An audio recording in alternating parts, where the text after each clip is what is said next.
"Daddy, please don't leave me. Not today. Not like this." Those were the last words Maya Richardson sobbed into her father's chest as he took his final breath in that cold hospital room.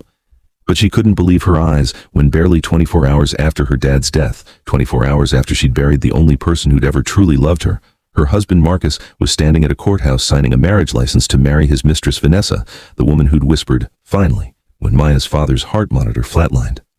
Maya stood there, 6 months pregnant with a baby that would never meet its grandfather, clutching her father's worn jacket that still smelled like him, watching through tears as her husband married his mistress, while her dad's grave dirt was still fresh under her fingernails from placing roses on his casket that very morning. But what shattered Maya's heart into pieces so small she could barely breathe wasn't just watching her husband marry his mistress 24 hours after her dad's death. It was the envelope trembling in her hands. The envelope her dying father had pressed into her palm with his last ounce of strength, whispering, "Baby girl, when I'm gone, open this and remember, you are never alone. You are never poor. You are never powerless. I made sure of that." What Marcus didn't know as he kissed his mistress on the lips that should have comforted his grieving pregnant wife. What Vanessa didn't know as she smiled in triumph over the broken woman still wearing funeral black was that Maya's dad, the humble janitor who'd mopped floors at an elementary school for 35 years, who'd worked Christmas shifts so Maya could have presents, who'd eaten ramen for dinner so she could have dance lessons, wasn't just a janitor. He was a secret trillionaire worth $5.2 billion who'd sacrificed everything to teach his daughter that character matters more than cash, that love is worth more than luxury, that a good heart is the only treasure that truly counts. And in exactly 2 hours and 47 minutes, when Maya's hands finally stopped shaking enough to open that will and inherited $5 billion, his mistress, Vanessa, would let out a scream so raw, so full of horror and realization that it would echo in that parking garage like a wounded animal. "Oh my God, Marcus, you left a billionaire. You divorced a billionaire for me. What have we done?" But here's the part that'll break your heart and put it back together again. 3 weeks before he died, Maya's dad called his attorney from his hospital bed, his voice weak but his mind sharp, and said, "Harold, I need you to listen carefully. My son-in-law is going to leave my daughter. I can see it in his eyes. He looks at her like she's a burden now that she's pregnant and I'm dying. So I need you to make sure that when he walks away, when he thinks he's escaping poverty for something better, he can never, ever touch what I'm leaving her. Put it in an irrevocable trust. Make it bulletproof. Because when my baby girl discovers who she really is, I want her to know her daddy protected her even from the grave. Listen to me. If you have ever felt abandoned, betrayed, or underestimated, you need to hit that subscribe button right now. Because Maya's story is about to show you that sometimes the people who leave you do you the biggest favor of your life. Smash that like button if you believe in karma, if you believe good people deserve justice, if you believe that love, real love, is the only thing that lasts forever. And comment below telling me, have you ever lost someone who loved you more than life itself? Tell me about them. Honor them, because this story is for everyone who's ever been protected by someone who saw their worth when nobody else did. But to understand how we got here, to understand why Maya's father knew exactly what Marcus would do, we need to go back 24 hours earlier, to the moment everything fell apart and came together at the same time. The hospital room smelled like disinfectant and death. Maya had been sitting in that same plastic chair for 16 hours straight, her hand wrapped around her father's, watching the monitors measure out his last moments in beeps and numbers that kept getting slower, quieter, weaker. James Richardson, or as the world knew him, just another invisible janitor in a sea of working people, lay beneath white sheets that made his dark skin look gray, made him look smaller than he'd ever been in Maya's eyes. He'd always been larger than life to her, the man who taught her to ride a bike on Saturday mornings before his shift started, the man who showed up to every parent-teacher conference in his work uniform, smelling like pine cleaner and effort, sitting in those tiny chairs with such pride, it didn't matter what he wore or how tired he looked. The man who told her every single night before bed, "You are brilliant, you are worthy, you are loved beyond measure." And now he was leaving her. The cancer had come fast and vicious, 3 months from diagnosis to this moment, pancreatic. Stage 4 by the time they caught it. The doctors had said maybe 6 months with treatment. He'd made it barely 12 weeks. Maya's phone buzzed in her lap. She glanced at the screen through tears. Her husband, Marcus. The text read, "Still at the hospital? My presentation got moved to tomorrow morning. Gonna stay at Dave's tonight to prep. Don't wait up." She stared at the words, something cold settling in her chest. Her father was dying. Right now. This moment. And Marcus was worried about a sales presentation. She didn't respond. She turned the phone face down and squeezed her father's hand tighter. His eyes fluttered open, still sharp, still her daddy's eyes, even as everything else was shutting down. "Maya," he whispered, his voice like paper tearing, "my beautiful girl." I'm here, Daddy. I'm right here. Need to tell you something. He struggled to breathe, the ventilator hissing beside him. Important. Listen carefully. Save your strength. We can talk when you're better. No, baby. His grip tightened with surprising force. No more pretending. This is it, and you need to know everything. Maya's tears fell faster. Daddy, please. In my apartment, he continued, each word an effort. Bedroom closet, old Nike shoebox, false bottom. There's a key. A key. Safety deposit box, First National Bank, box 1247. He coughed, his whole body shaking. Everything you need is there. Everything I should have told you years ago. I don't understand. You will. His eyes found hers, and in them she saw something she'd never seen before. Fear, not of dying, but of leaving her unprepared. Promise me. Promise you'll go. Promise you won't tell anyone until you understand. I promise. Not Marcus. His voice gained sudden strength. Especially not Marcus. Maya's breath caught. What? Why? Because I see him, baby. I see how he looks at you now that you're pregnant. Now that I'm sick, like you're a burden instead of a blessing. His breathing was getting shallower. I added something to my will 3 weeks ago. Protection. For you. For my grandbaby. Daddy, what are you talking about? But the machines were changing their rhythm. The beeps were spreading further apart. A nurse rushed in, checked the monitors, and her face told Maya everything. Mr. Richardson, the nurse said gently. Do you want us to? No, James whispered. No machines. Just my daughter. The nurse nodded and quietly left, closing the door behind her. James looked at Maya, and despite everything, he smiled. You know what the best day of my life was? Maya shook her head, unable to speak past the sob in her throat. The day your mama put you in my arms. You were so tiny, so perfect. And I looked at you and I thought, this is it. This is what I was born for. Not money, not power, not all the things my family tried to make me want. Just you. Just loving you. Mama? Maya's voice broke. Her mother had died giving birth to her. She'd never known her. She was a teacher, beautiful, kind, everything pure in this world. His eyes were distant now, seeing something Maya couldn't. My family hated her, said she wasn't good enough, wasn't our class. They gave me a choice, her or the inheritance. What inheritance? I chose her, baby. Every time, I chose love. And when she died bringing you into this world, I chose you. I walked away from billions to raise you right, to teach you what actually matters. Maya's head was spinning. Billions? Daddy, what? My real name is James Hartwell III. Each word was getting harder for him. Hartwell Industrial Holdings, my grandfather's empire. I was supposed to take over, supposed to marry some debutante my mother picked out. But I met your mama at a charity event, and I knew she was my real life. So I left. Changed my name, got a job mopping floors, and I never regretted it. Not once. You've been rich this whole time?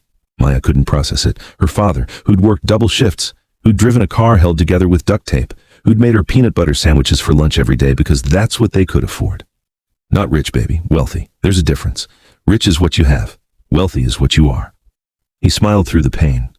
And you, my darling girl, are the wealthiest person I know. You have character, integrity, a heart so big it scares me sometimes. Why didn't you tell me? Because I wanted you to grow up normal, to marry someone who loved you, not your bank account, to know your own strength.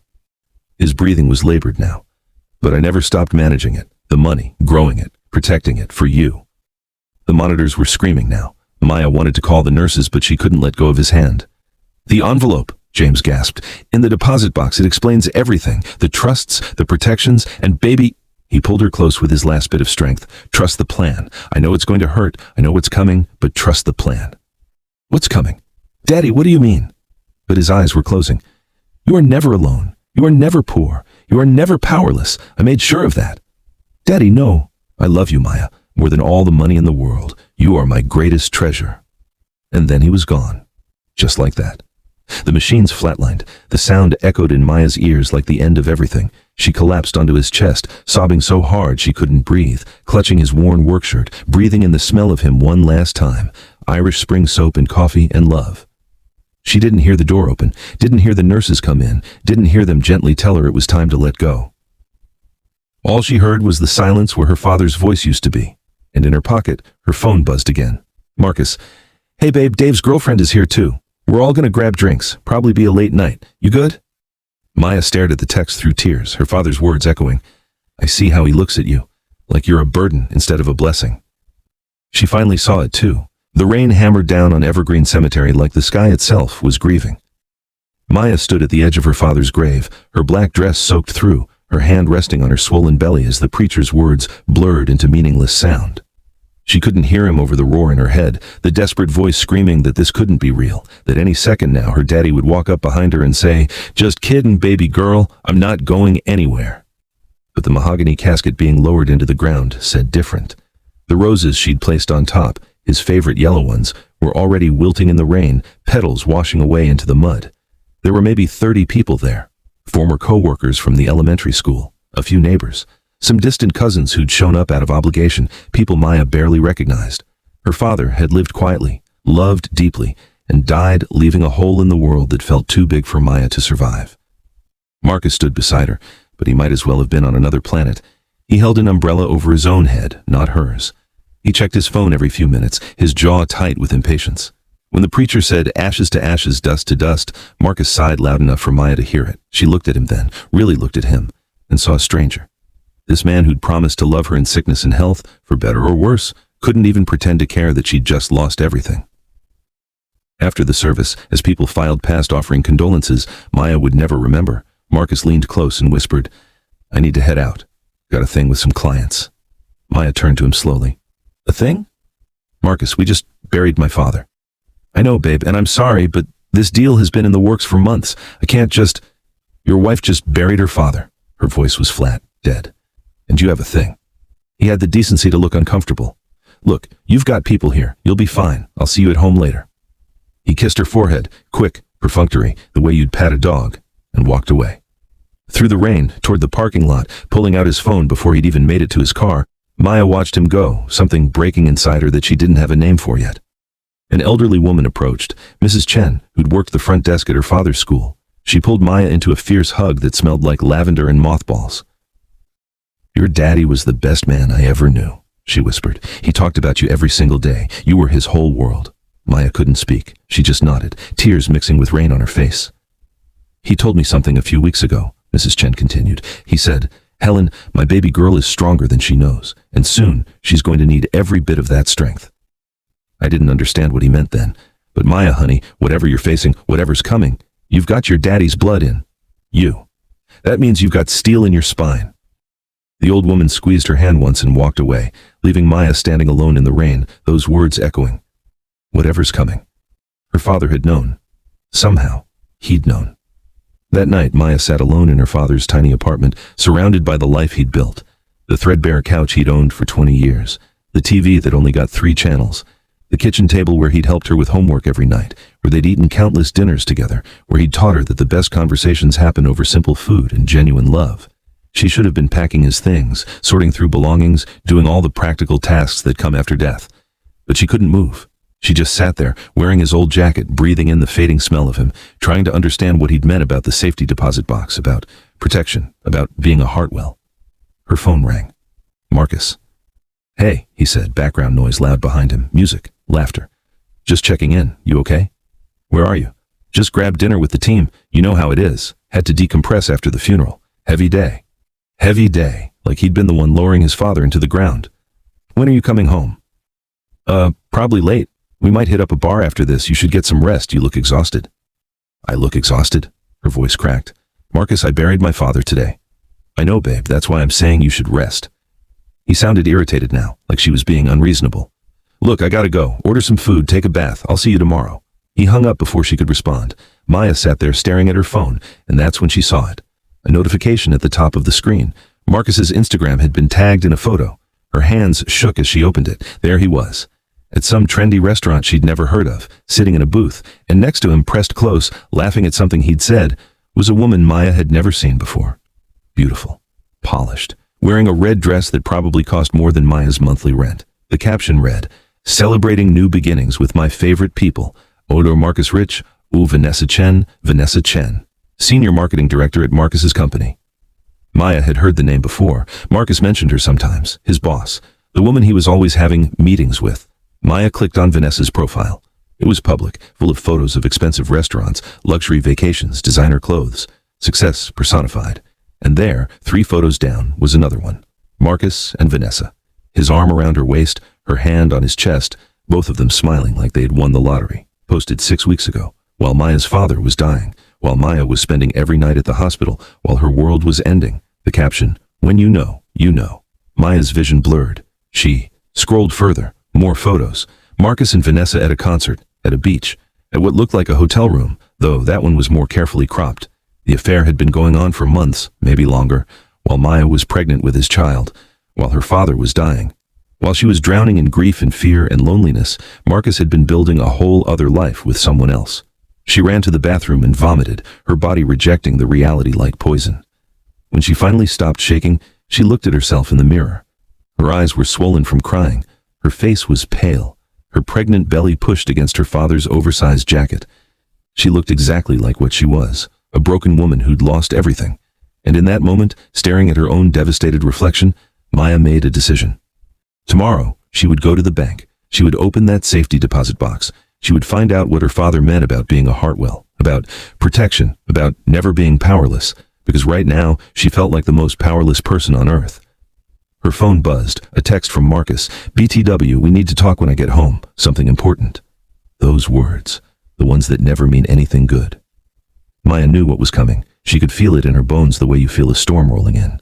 But what she didn't know, what she couldn't possibly know, was that in exactly 18 hours her entire world would flip upside down in ways she couldn't imagine. The next morning came too fast and too slow at the same time. Maya hadn't slept. She'd spent the night on her father's couch, clutching his jacket, staring at the ceiling, waiting for Marcus to come home. He never did. At 6 a.m., her phone buzzed. A text, "Crashed at Dave's, coming by at 9. We need to talk. Important." Maya's hands went to her belly. Her baby, her little girl, the doctor had told her just last week, kicked hard like she could feel her mother's fear. "It's okay, sweet girl," Maya whispered. "We're going to be okay. Your grandpa promised. We just have to trust the plan." But she had no idea what the plan was. At 8:30 a.m., Maya forced herself to shower, to put on clean clothes, to look like a person instead of a ghost. She chose a simple black dress, the same one she'd worn to the funeral yesterday, because everything else felt too cheerful, too alive for how she felt inside. She made coffee she wouldn't drink, sat at the kitchen table, waited. Marcus arrived at 9:15, which meant he'd made her wait on purpose. Power play. She recognized it now, wondered how many other small cruelties she'd missed while loving him. He looked good, rested, like he hadn't just attended his father-in-law's funeral yesterday. He was wearing cologne, expensive stuff he'd never worn around her. For a flash, Maya wondered if he'd been with Vanessa all night. "Hey," he said, not quite meeting her eyes. "How you feeling?" "How do you think I'm feeling, Marcus? I buried my father yesterday." "Right, yeah." He sat down across from her, and she saw it then, the folder in his hand. Manila. Official looking. The kind lawyers use. Her heart started hammering. "Look, there's no easy way to say this." He slid the folder across the table. "I want a divorce." The words hit her like a physical blow. Even though she'd known, even though she'd seen it coming, hearing them out loud made them real in a way that stole her breath. "What?" "I'm not happy, Maya. I haven't been for a long time." His voice was rehearsed like he'd practiced this speech. "We've grown apart. You've been so focused on your dad's illness, and I need something different." "My dad just died yesterday." Her voice didn't sound like her own. "Yesterday,